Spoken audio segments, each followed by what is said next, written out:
Audio archive and audio playback. This video demonstrates EmVista's playback facilities. All audio is recorded through EmVista. The operator accesses recordings through the call history grid. Each row on the grid represents a recording. The grid contents are determined by the filtering controls on the left.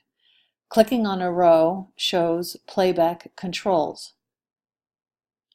The operator plays back a recording by clicking the play control.